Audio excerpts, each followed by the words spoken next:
The mic is not working.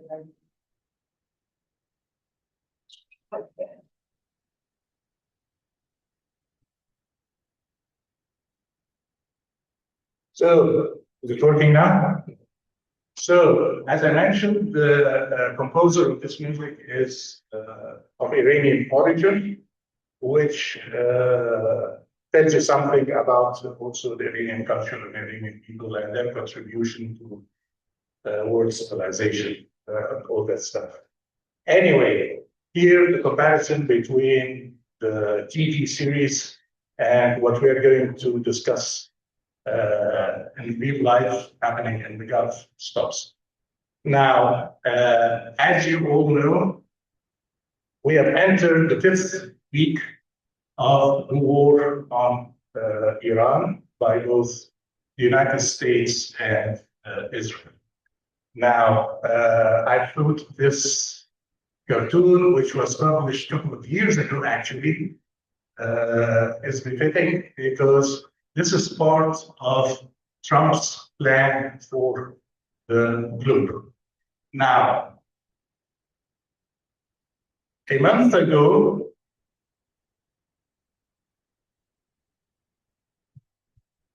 this is, of course, the map of Iran, and of course, you can see where Israel is, and you can see the difference in size, and you can see the geographic location, and you can see how big Iran is. Geography does play a very, very, very important role in what we are going to discuss, and some people even call it the revenge of geography. Now, a month ago, on the 28th of February, we remember that date, both the United States and Israel started launching air campaign, an extensive air campaign against Iran. And at that time, when you listen to what was said at the beginning of the war, they were speaking about no less than regime change. The concept or the idea was that the Iranian people had risen against the government just about a month before, and that the situation was ripe for a regime change. And all what it needed was just simply a push from the air through an air bombardment campaign, and the regime will collapse, and we will have a new Iran. And by destroying the regime or making the regime collapse, then you will finish all the problems which have arisen because of this regime. Mainly, they were speaking about first the nuclear program, the Iranian nuclear program, and then it was extended to the missile program, and then it was extended to Iran's relationship with what's called their proxies, i.e. their allies. And then they thought that all these three problems, the nuclear, the missile, proxies, can be solved by just simply using massive air power. And by doing that, the regime will collapse in a couple of days, not weeks, and you will have a new Middle East. You will have a beginning of a new era in which Iran will rejoin the international community as prescribed by both the United States and Israel. Now, a footnote, and I stand to be corrected. Never happened in the history of modern warfare that a regime collapsed due to aerial bombardment. The only time in which a regime collapsed was only by the end of World War II in 1945, when the United States dropped 2 nuclear bombs, Hiroshima and Nagasaki, and because of that, the Japanese surrendered. Afterwards, with all the campaigns, military campaigns which were conducted, whether we're speaking about the Korean War, whether we're speaking about the Vietnamese War, whether we're speaking about 1967, the Middle East, none witnessed a regime collapse or a regime change due to an air bombardment. Actually, the most glaring example of the futility of bombing from the air is what happened during the Vietnam War, when at one point President Johnson, Lyndon Johnson, got so frustrated with the North Vietnamese that he decided that he was going to apply what's called carpet bombing.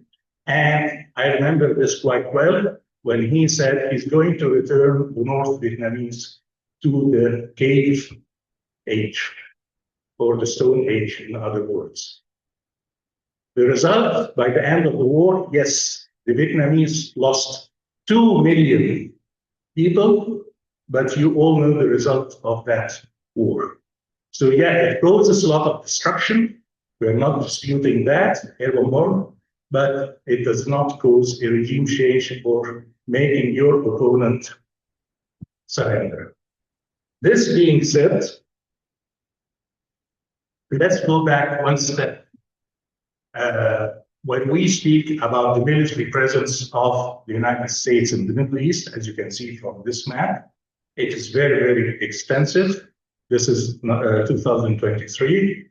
And you would assume with all these military forces, with all these bases, and with the technology which both Israel and the United States have, and their superior air power, they will prevail, and that Iran, according to their calculations, will not be able to withstand and will not be able to do anything, and they will have no choice but to comply with the American and Israeli demand.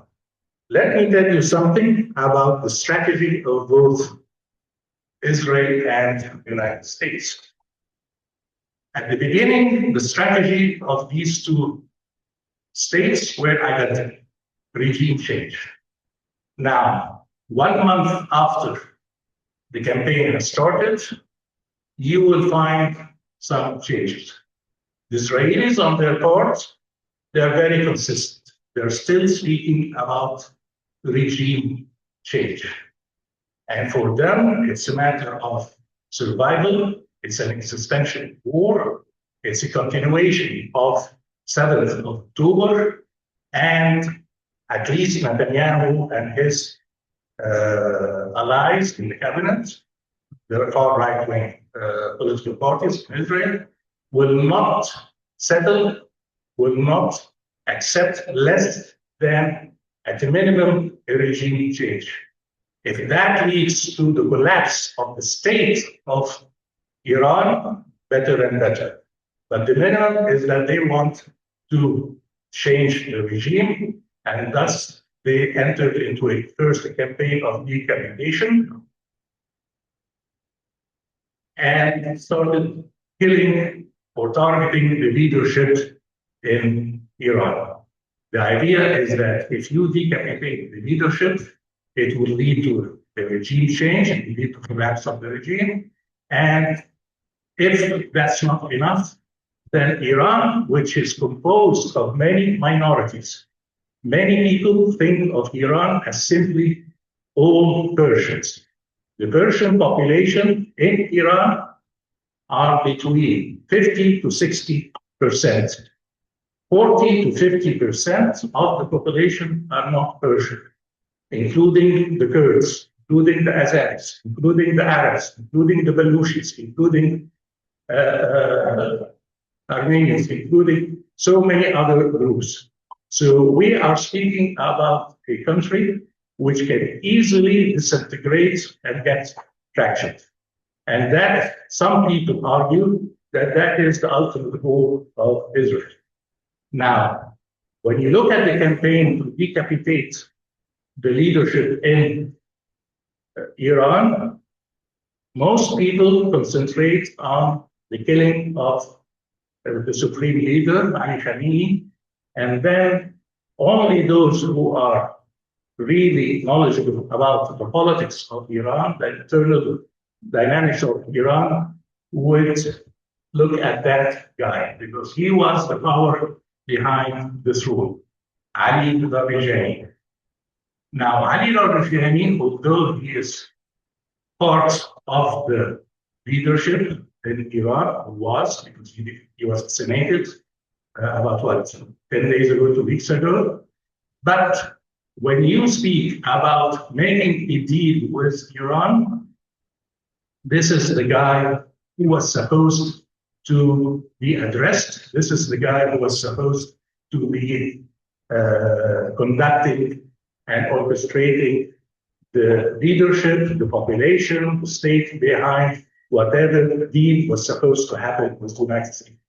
So I have personally, and this is a very pure person point of view, a theory that Ali al-Rijani was targeted by the Israelis to prevent a deal between Iran and the United States. And Israel has a track record in that. Look at what it did with the Palestinians, the PLO. It always targeted the moderates and left the hardliners and retreats, knowing that the moderates are a much more threat to Israel than the hardliners.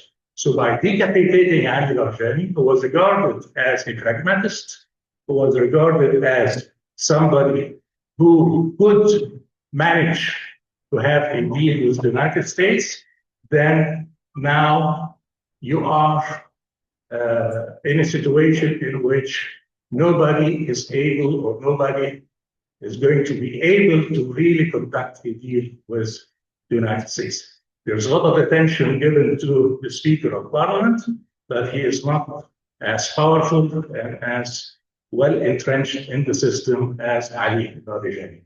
So this tells you something about the Israeli strategy, that it is consistent. It wants to continue with its military doctrine of bombarding and bombarding and bombarding.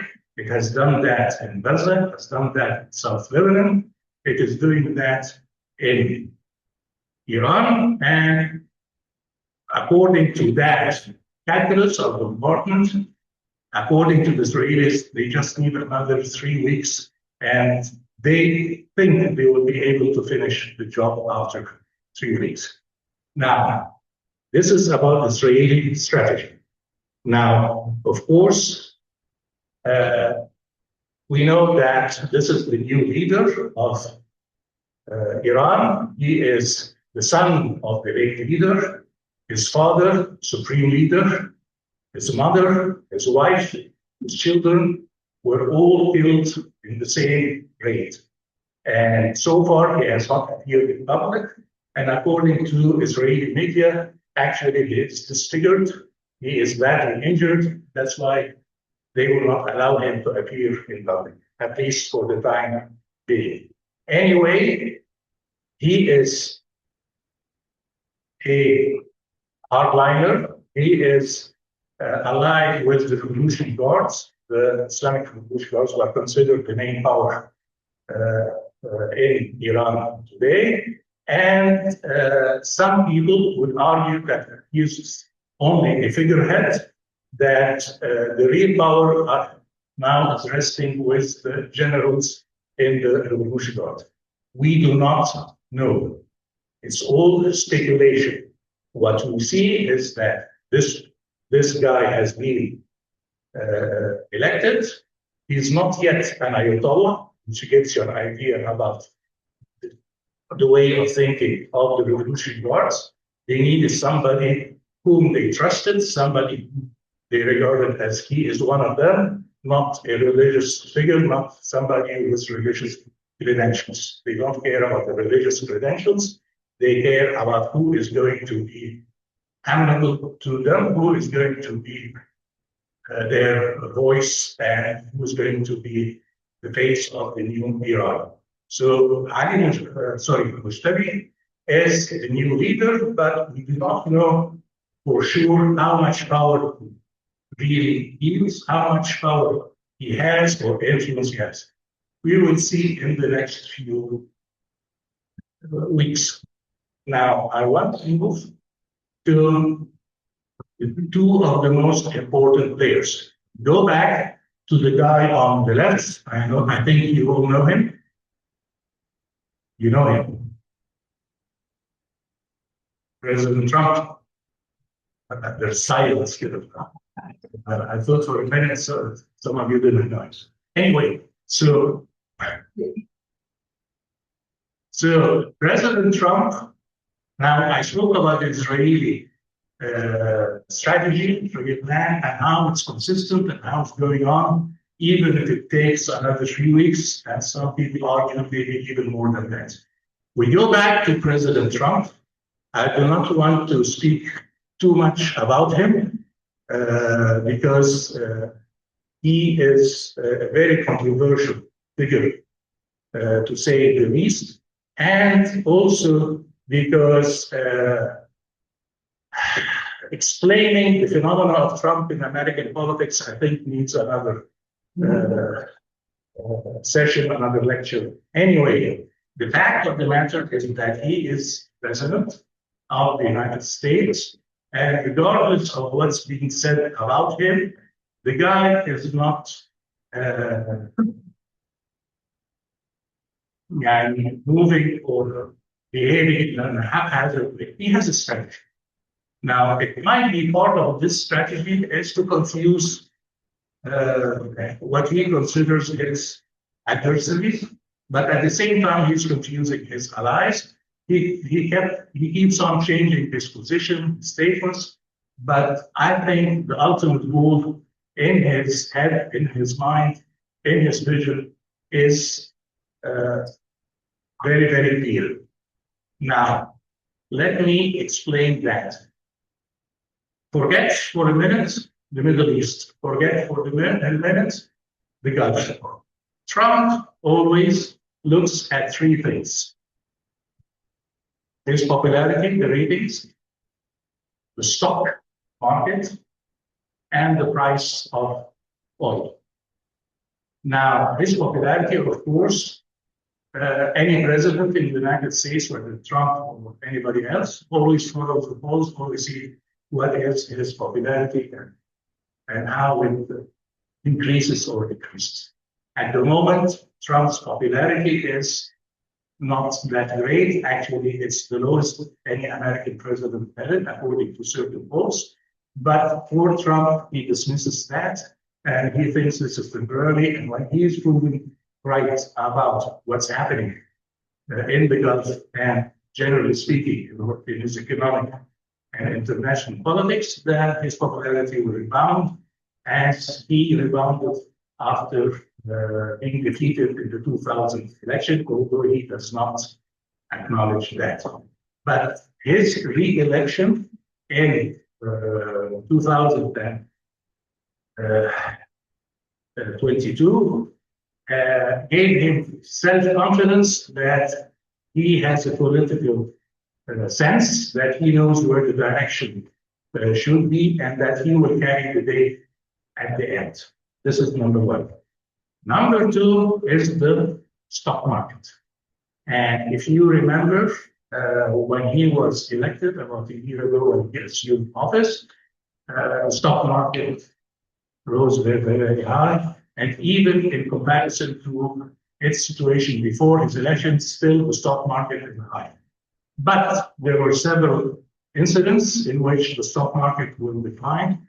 And you've seen after the Liberation Day, when he imposed tariffs on many countries in the world, the stock market, especially the treasuries, declined. So he had to take one step or two steps backward, and he had to retreat. And he had this famous Stacko phrase describing him: Trump always figures out. Okay, so Trump is intelligent enough to know when to take a step backwards. He's not stubborn. He is not ideologue.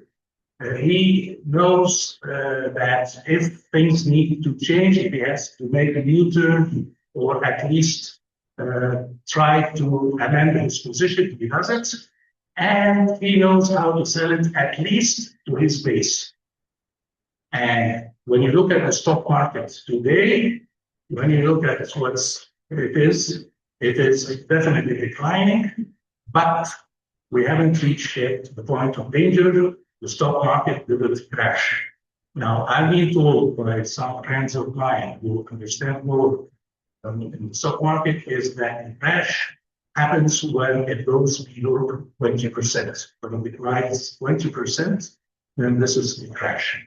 So far, the stock market has declined only 10%.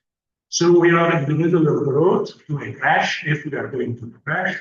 And Trump is eyeing the stock market and looking at what's going to happen.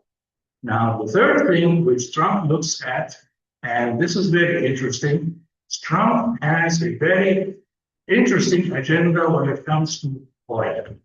Remember, Trump during his campaign, one of his slogans was drill, baby, drill. And he also put as a target that the price of the barrel of oil, he wants it to reach $50. At that time, it was in the 60s or 70s. But he wanted it to reach $50. And he has a reason for that. If the price of oil reaches $50, then the price of gas in the petrol stations will decline, and that will increase his popularity.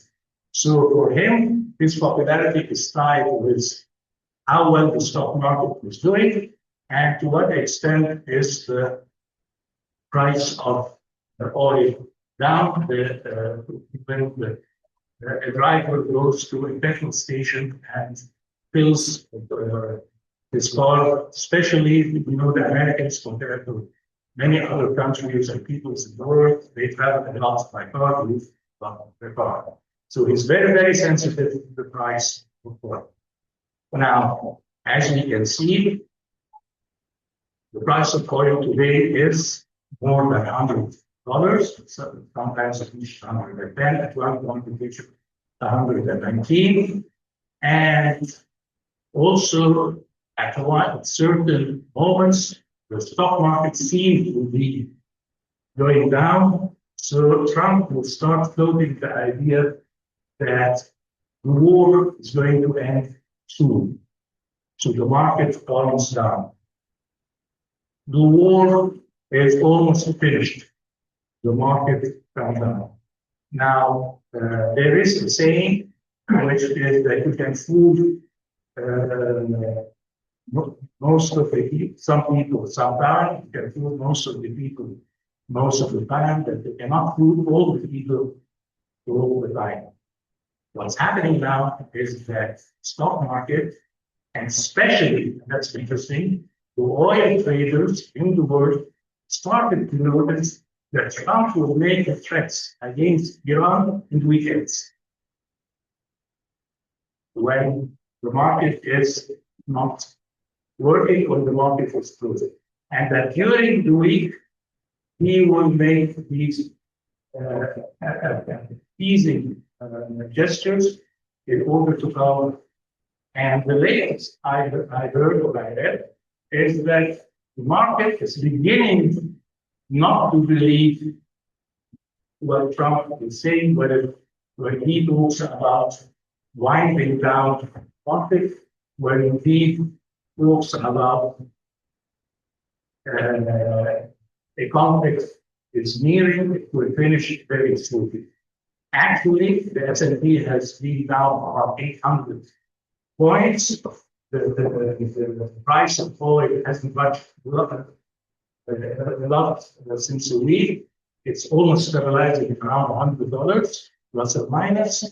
And it seems that the market no longer believes in Trump statements. Now, this being said, Trump now finds himself in a bind because for the first 2 weeks, everybody believed him, everybody took his statements very seriously. And when he speaks about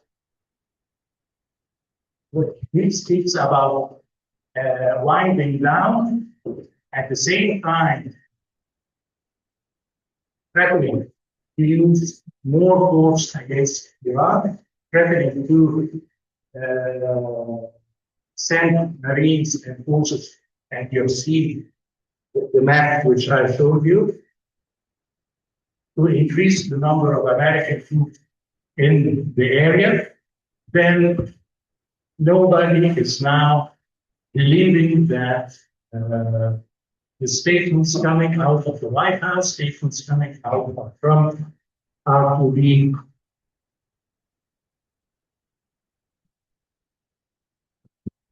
be taken seriously. What they look at is they look at the facts on the ground. Facts on the ground is that more and more American forces, and I will be speaking about it in a minute, are heading towards the Gulf in what appears to be a preparation for a bigger military campaign. At the same time, we started floating the idea that the Iranians are begging him for a deal, that the Iranians are under so much pressure that they want a deal at any cost to be refuted by with Iranians. But what is sure is that some kind of back channel communication is happening. But true is that certain countries, I'm speaking about them, including Egypt, Pakistan, and Turkey, especially Pakistan and Turkey, are trying to mediate between Iran and the United States in order to reach at least a ceasefire. And today, Sunday, there is a meeting in Pakistan. The foreign ministers of Egypt, Pakistan, and Turkey to kind of discuss where the latest diplomatic effort is leading to, and also to see what is the next step.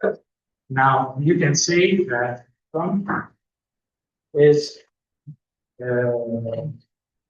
moving on or working on two levels. One is diplomatically. If something comes out, then it is, of course, it will be for Trump a bonus. If nothing comes out after his second or third deadline, in which it will expire about April 6th, then we expect some military escalation, more military escalation, and from here to April 6th, we do not know what these diplomatic efforts are going to transpire, what is going to happen, whether they give something of a deal or the beginning of the deal or not. And so I was supposed to hold that. Hello, can you hear that? Can I repeat? Okay, so from here to the 6th of April, we will be waiting to see whether they will reach an understanding, some sort of understanding, or we will see a sudden escalation, although knowing Trump and looking at what we did before when there were negotiations between the Americans and the Iranians in Oman, we can wake up tomorrow morning and we'll hear the news that the American Marines have landed at Khark Island, for example. I'll speak about that in a minute. Anyway, now the other guy, the most important other guy, is of course Crown Prince of Saudi Arabia.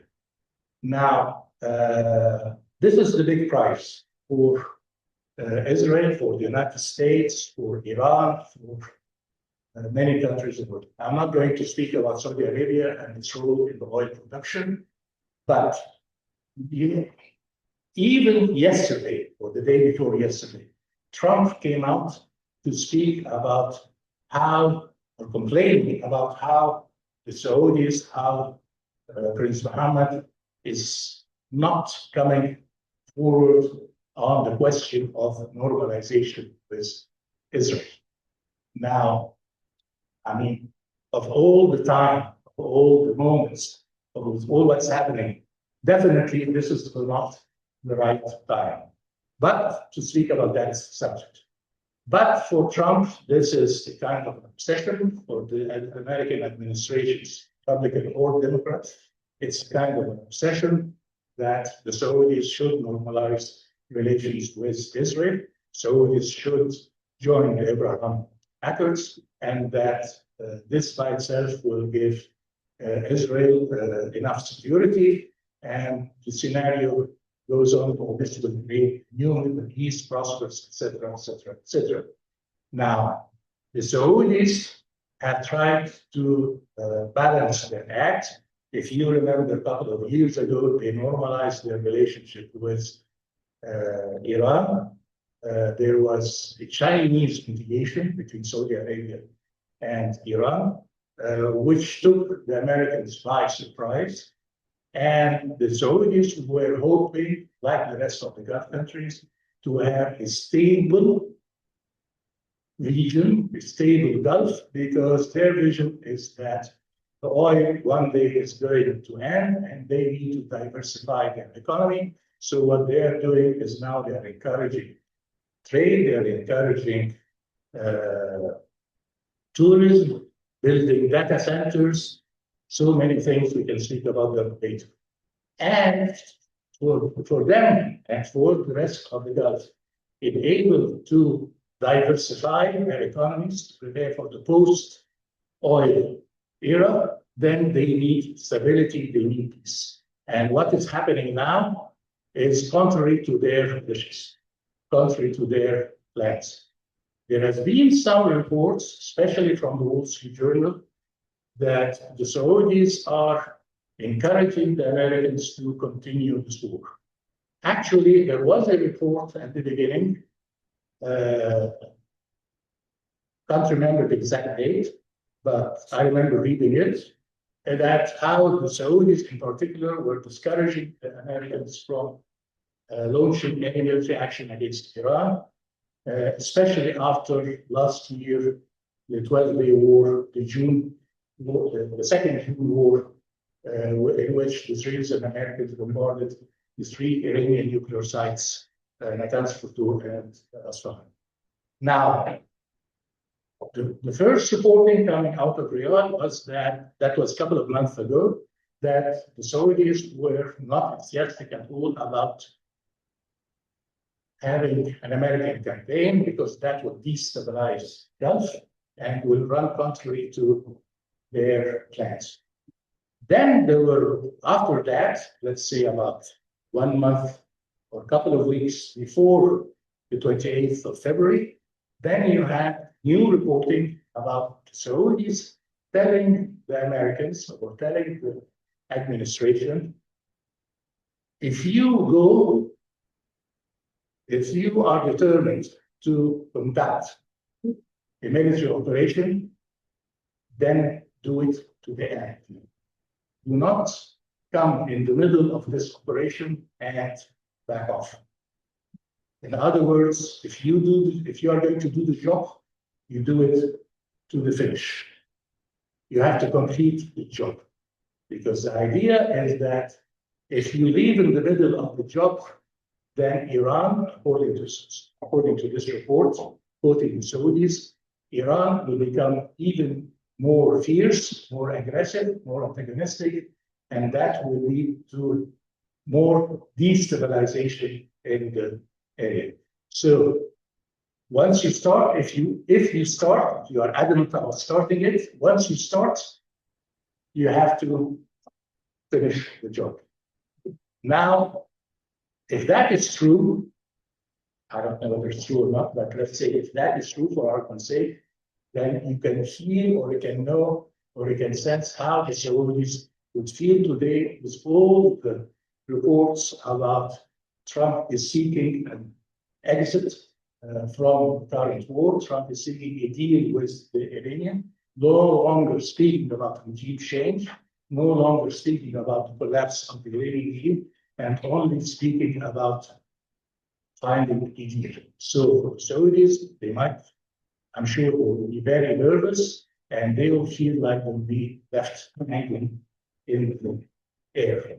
Now, this being said, of course, these two guys, one representing Qatar, the other representing the Emirates, had bore the brunt of the Iranian retaliation, and the Iranian retaliation has caused a lot of disruption to the economies of these countries. And you have followed the news in which you have seen, this shows you the kind of retaliation in which I'm jumped because I've discovered it's spoken too much as usual.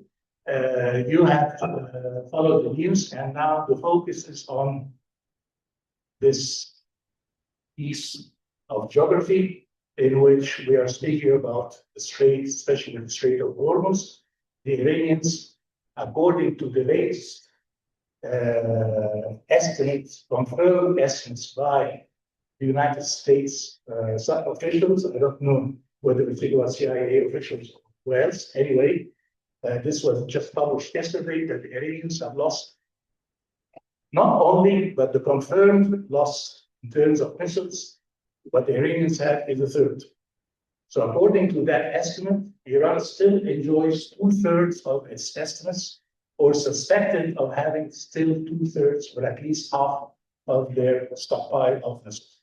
Now, it's very, very easy if you have missiles, and much, much more dangerous when this war had emphasized, because it was discovered during the Ukraine-Russia war, is that a much more potent weapon than the missiles is the drones. And it is rumored, or it is one of the essence, not rumored, one of the essence is that Iran at the beginning of the war at least had something like 70,000 drones. Where they are stationed, where they are, how many of them has been destroyed. Your guess is as good as mine, but the mere fact that they still have drones, they were able to use these drones very effectively, not only against the Gulf countries, not only against the oil installations, but also in blocking the Strait of Hormuz. And impact on oil is tremendous. 20% of world oil flows through these straits, and it's very simple. The world produces and consumes roughly about 100 million barrels a day. 20%, which means 20 million barrels, are produced in the Gulf. Whether it's speaking of Iran, Kuwait, Saudi Arabia, all these countries, and they pass through the Straits of Hormuz. And Iran was able to locate them. All what it needs is just to have one drone flying, hitting one of the tankers or one of the cargo ships, and for the rest of the ships simply being scared off and not passing. And Trump, who thought, that was the administration, who thought that they would be ending the war in just 1 or 2 weeks, maximum 3 weeks. Now we're entering the 5th week, and the picture of the optics is that Trump is seeking a way out through a deal. And the Iranians are giving him now a hard time, and they are telling him, no, we are the ones who are going to pull the shots. We are the ones who have the cards. We will close the Strait of Hormuz. And one of the interesting things said by Trump now is that he wants to reach a deal with Iran. Guess what? To share together the administration, or to manage together the Hormuz Straits. So instead of speaking about regime change, now he's speaking about working together to organize traffic in Hormuz. You see where he started, now where he's ending, and one of also the ideas being floated is that the Americans, in order to force the Iranians to agree to their demands to take Harb Island, which 90% of oil is not produced, is shipped through the Harb Island. And if you look at the map, Harb Island is in the north. It's about 400 miles north of Strait of Hormuz. So now they're speaking about a couple of things, or a couple of options, and maybe they'll do it altogether, God knows. One is Strait of Hormuz. The other is Harb Island. The third is taking control of Abu Musa, an island here, and Larkan, an island in the north. And then also don't forget about the enriched uranium, the 420 kilograms, which were buried due to last year's bombardment. And at one point, there was this kind of scenario of American or Israeli commandos going inside Iran to extract this uranium. So what we are seeing is that the Iranians have blocked the Strait of Hormuz, and those were on a Saudi pipeline, as you can see from this map, in which the Saudis will be at least able to transform 5 to 7 million barrels a day, not through the Strait of Hormuz, but through this pipeline, Saudi Arabia, going to the Red Sea. So the loss will be not total, not 20 million barrels.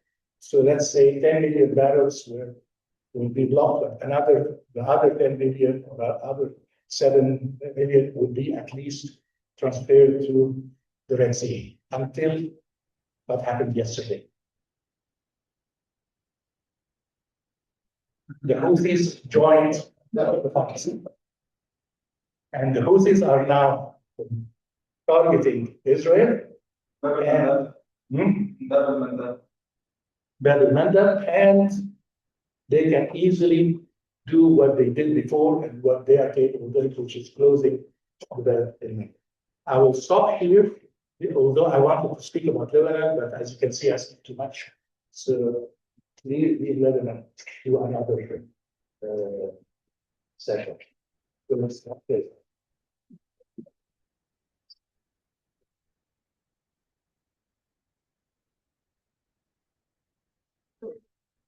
Any questions, you guys? Yeah, please, questions or comments for Dr. Al-Hadidi. And thank you so much for the presentation. I loved it. I want to ask a question about the approach of ground troops, because there have been a lot of redeployments of American troops to air bases in Jordan and just the Middle East generally.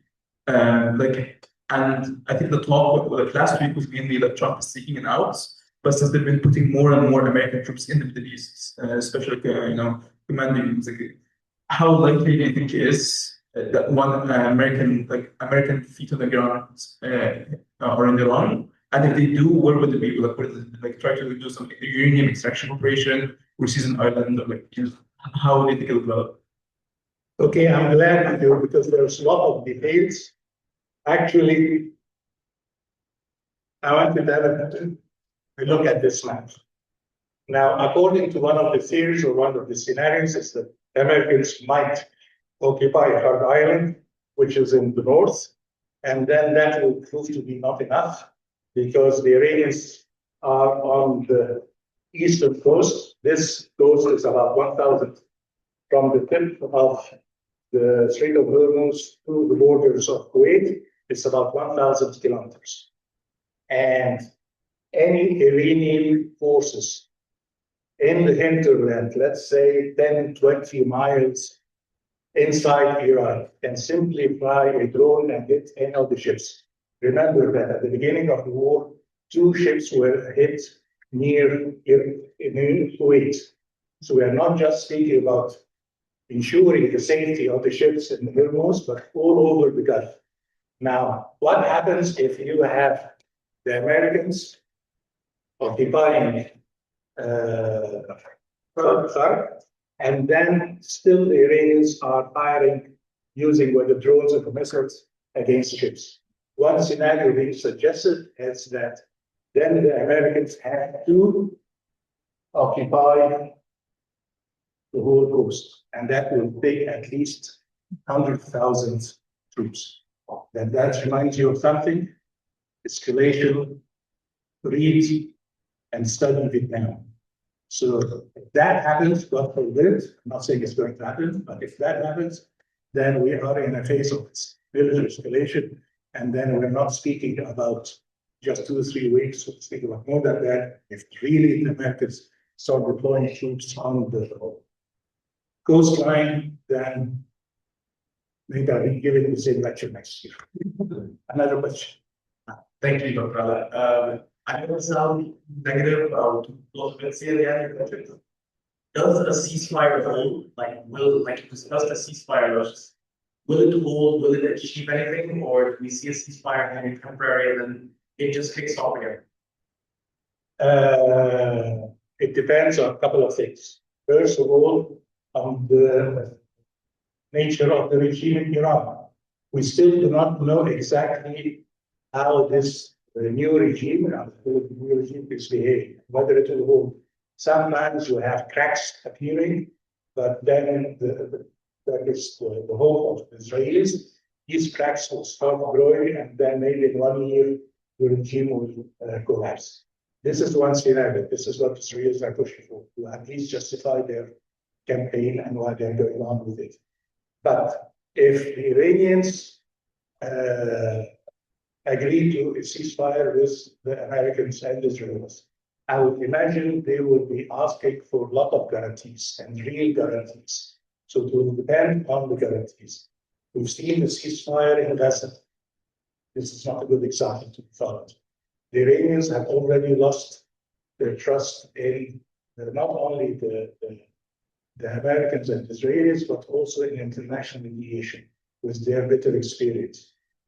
I believe that they will go along with the discussions, but they will prepare themselves for the worst, and they can reach a ceasefire, and then it needs just one drone flying, and then the whole thing will collapse.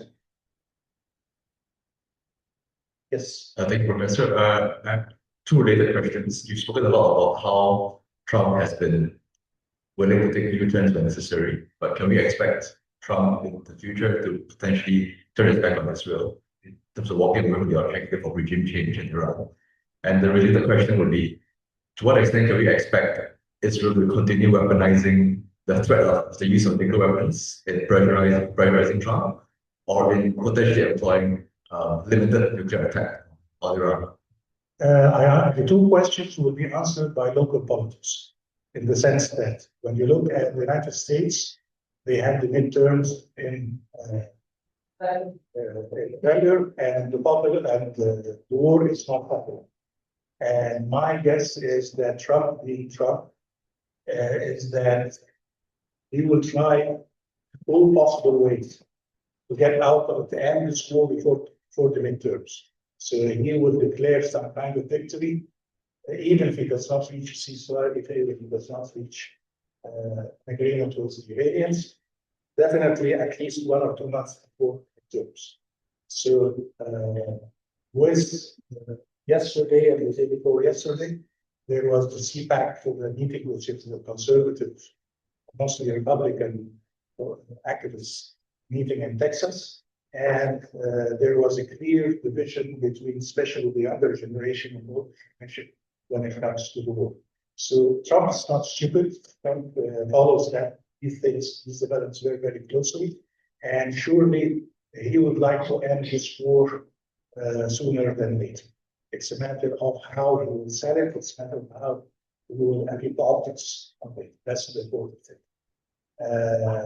Unless the Iranians really corner him and keep on prolonging the war, and he will have to respond. He will have to respond. So we enter the difference. We enter another man and another Iran. When it comes to Israel, it's even more interesting, because originally the Israelis have parliamentary elections in October. And at the beginning of the war, the popularity of Netanyahu shot in the sky, and of course, the war is very popular in Israel.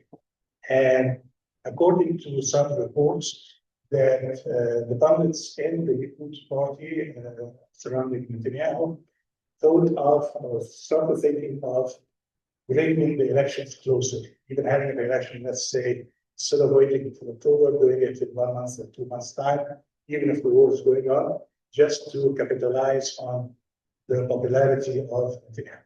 Interestingly enough, the latest poll have shown something very contradictory. The war by itself against Iran is popular.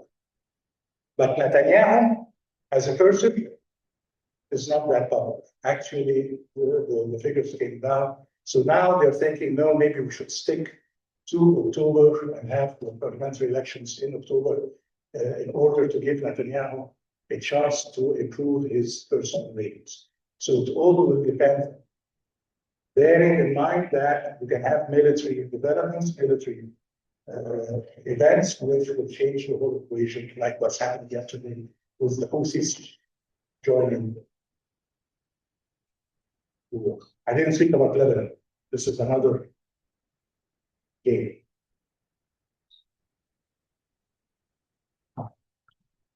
Make a brief comment, if you don't mind, about that, because it's really interesting. You know, I know you're taking time, but it's really important that, you know, to summarize repeating about Lord of Lebanon.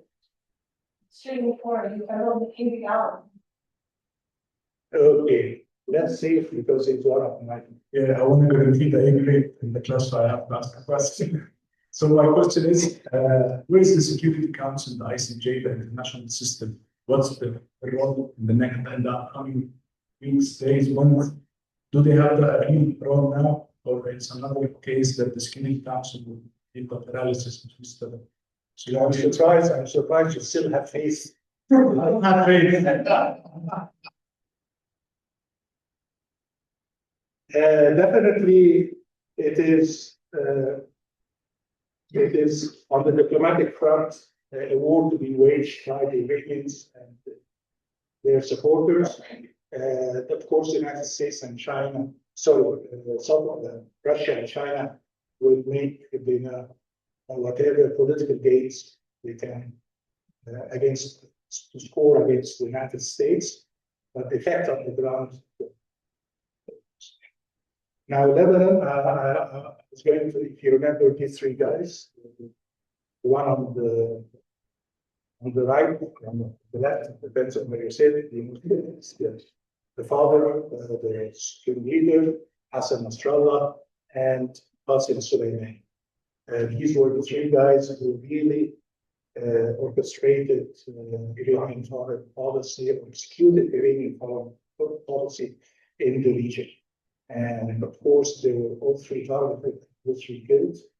And Qasem Soleimani was killed by the Americans. And then the other two, Hassan Nasrallah by the Israelis. And then, of course, the Murshid al-Ala, the supreme leader by the Americans at the beginning of the war, first thing. But now, this is a map of the Litani River. We'll hear a lot about the Litani River in the next few days. You have to go back to 1982 when Israel invaded South Lebanon for the first time. It reached the Litani River, the southern part. And this, when we speak about the south of Lebanon, we always speak about this part. So the border is there. Now, my understanding is that with 30 miles, and then I read recently some source saying it's 20 miles. Whether 20, 30, maybe 25, if you compromise, then this is what is said today by the Israelis that we want to reach the Litani, evacuate South Lebanon, and do to South Lebanon what they did to Gaza. In other words, they will occupy it, evacuate it from. Actually, I will add what they couldn't do in Gaza, because in Gaza they wanted to evacuate it from its population, but there was no place for them to go. Here, they have a place to go. They have just simply to cross the Litani River to be in Lebanon proper, but they have destroyed all the bridges except one bridge on the Litani River to prevent any movement by so-called Hezbollah fighters to cross and come to.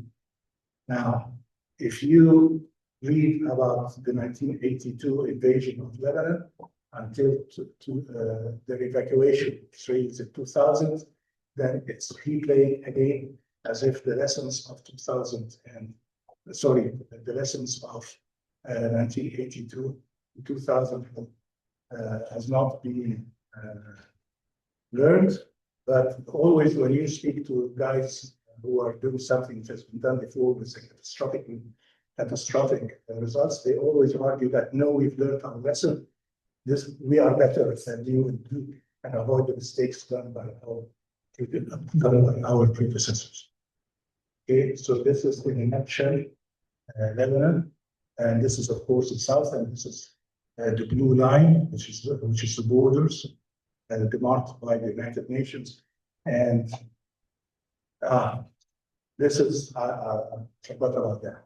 That is the most important lesson you get out of studying yours. And by the way, this quotation is not mine.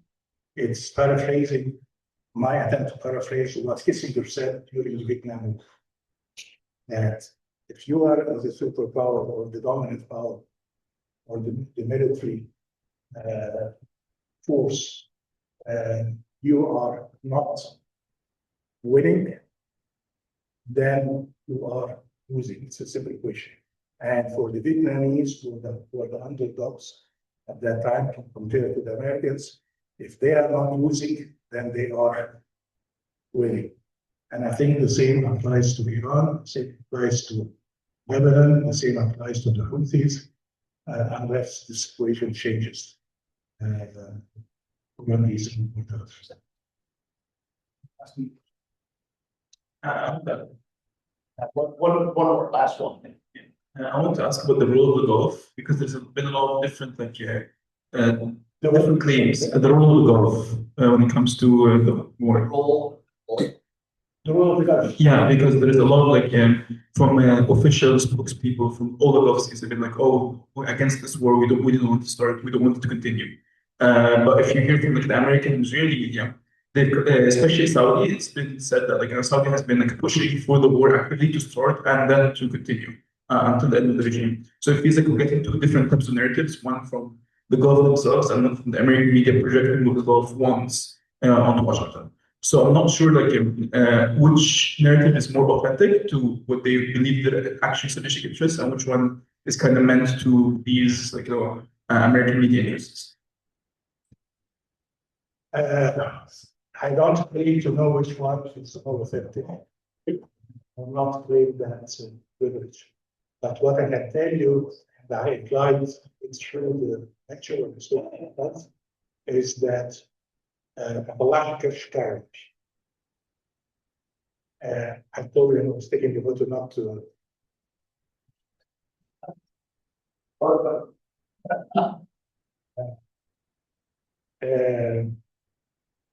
What I'm sure of is that there's a lot of soul searching in the Gulf now for various reasons.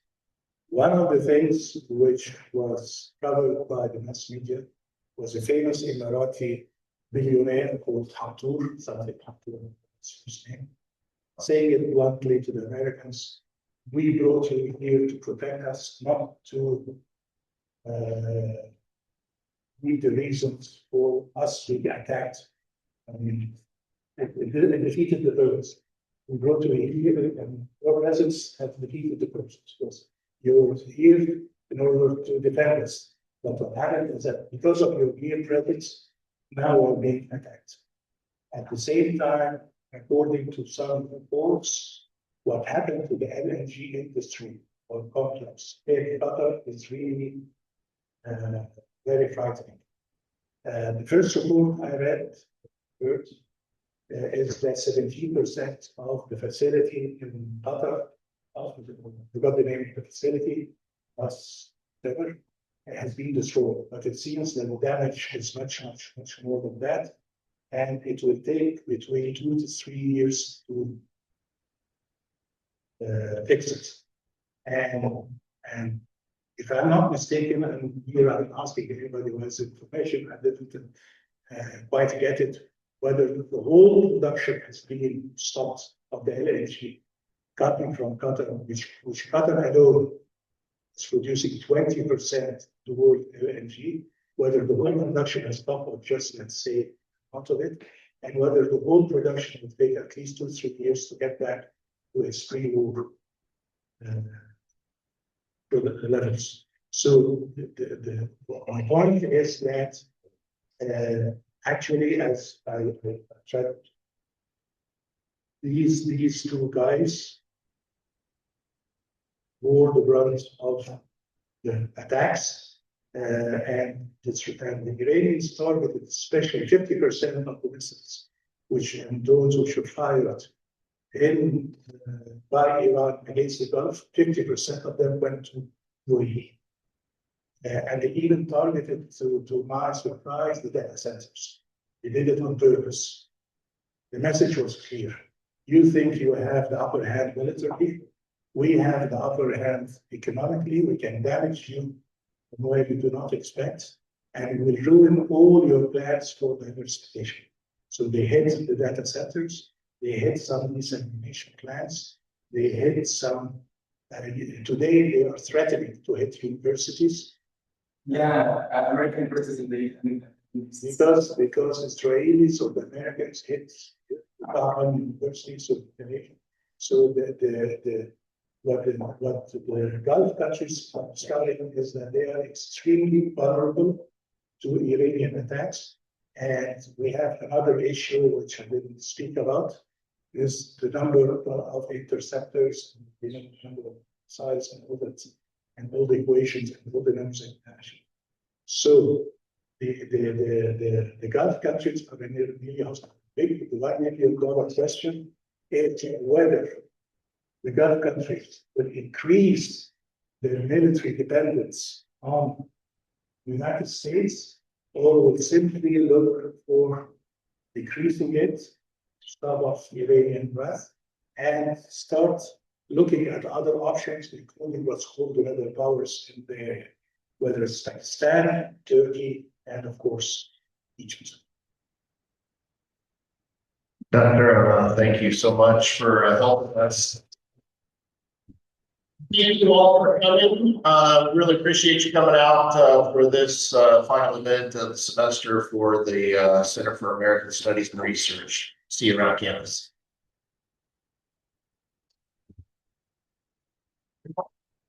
But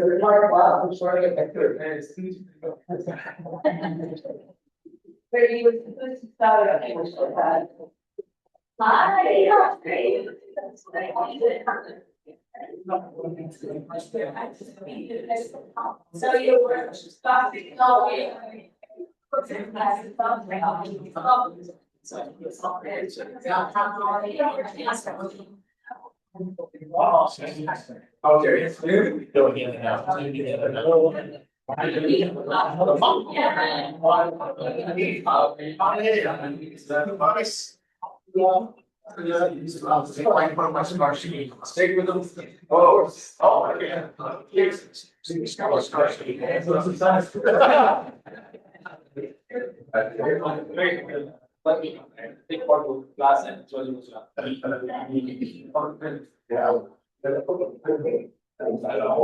Yeah.